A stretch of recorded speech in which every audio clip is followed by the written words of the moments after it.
Russian President Vladimir Putin attends a meeting via video conference on April 21, 2020. Alexei Druzhinin, Sputnik, Kremlin Pool Photo via AP. Rome. As the coronavirus pandemic spreads, Russia appears to be observing the adage that you should never let a good crisis go to waste. Seeking to capitalize on the chaos and promote its own soft power, the Kremlin has taken Beijing's lead and started love-bombing struggling nations with medical aid, and stepping up its efforts to broadcast propaganda and sow disinformation on state and social media. In March, medical supplies airlifted to Italy were emblazoned with the logo, "From Russia with Love." Even more surreal was Russia's deployment of 122 experts in bacterial warfare, including medical teams, to Italy.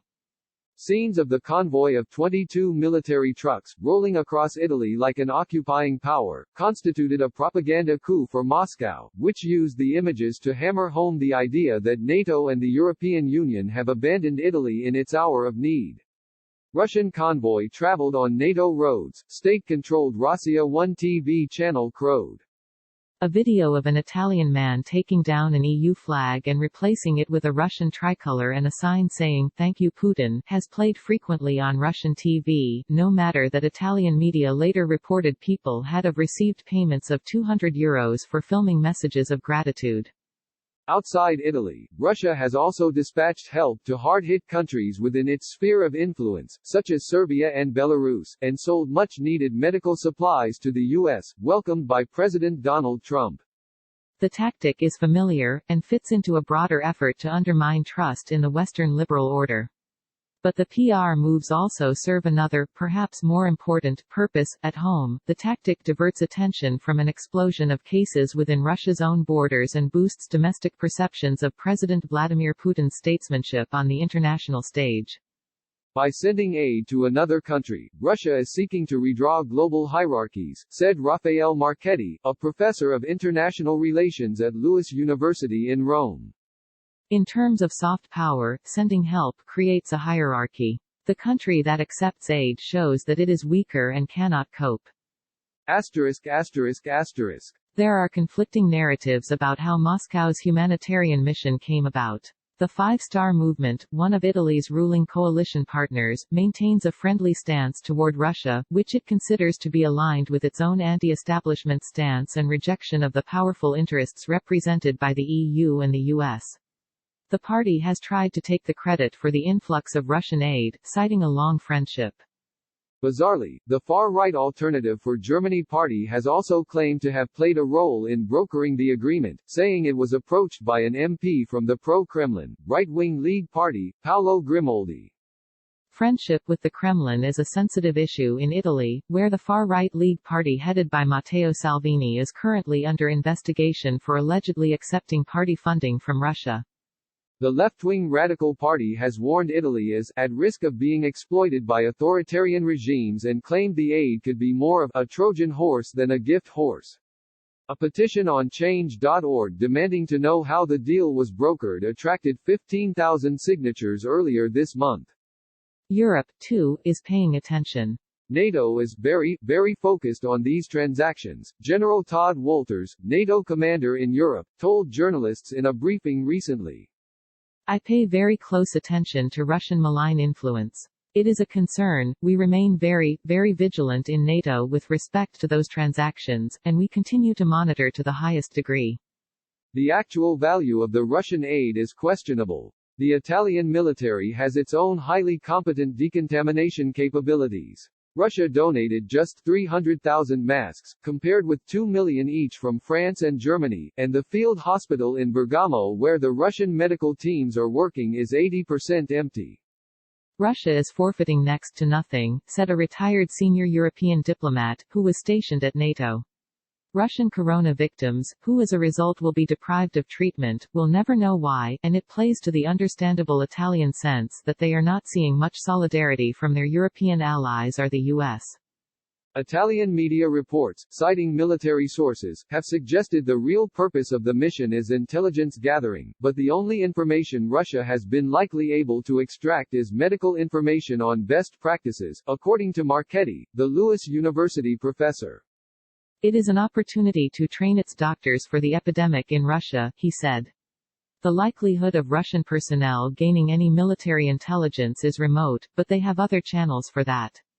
Others have suggested that Putin has targeted Italy because the country is seen as the weakest link toward relaxing sanctions imposed on Russia in 2014 after the annexation of Crimea. But Prime Minister Giuseppe Conte has made it clear that this wasn't part of the aid deal.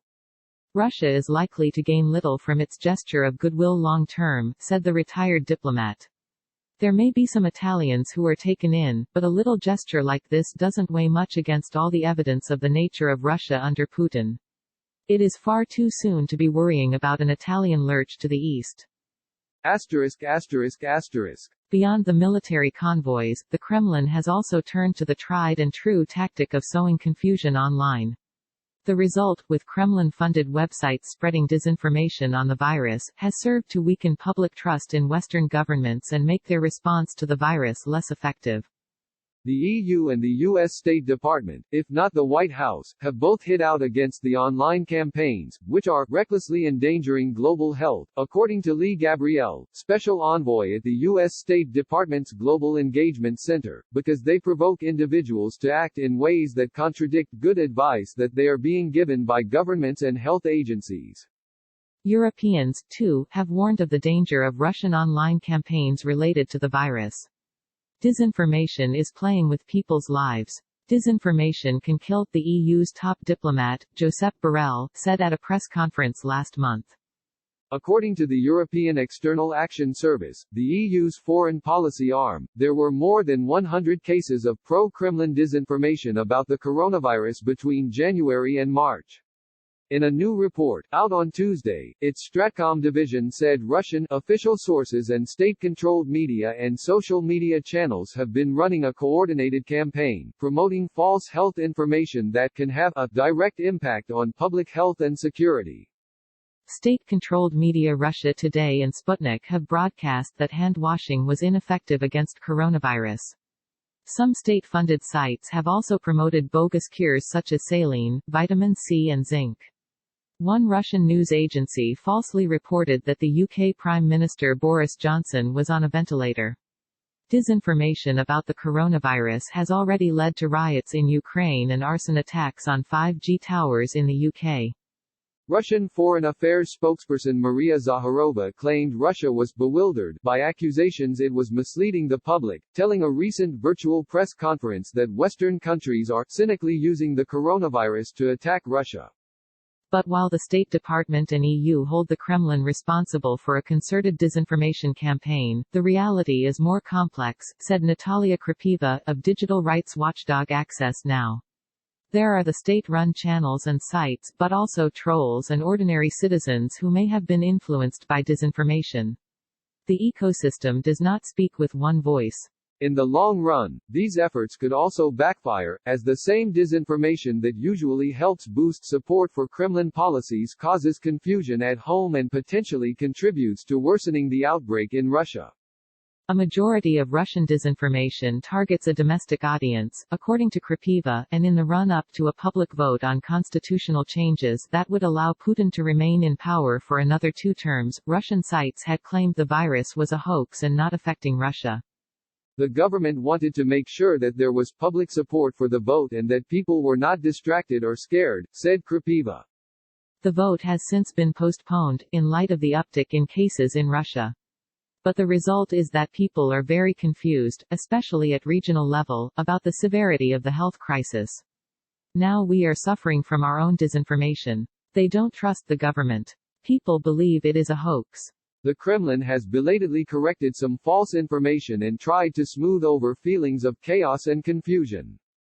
But as the virus takes hold, Russia risks becoming a victim of its own efforts to mislead, said Krapeva. It is the Russian people that will suffer the most.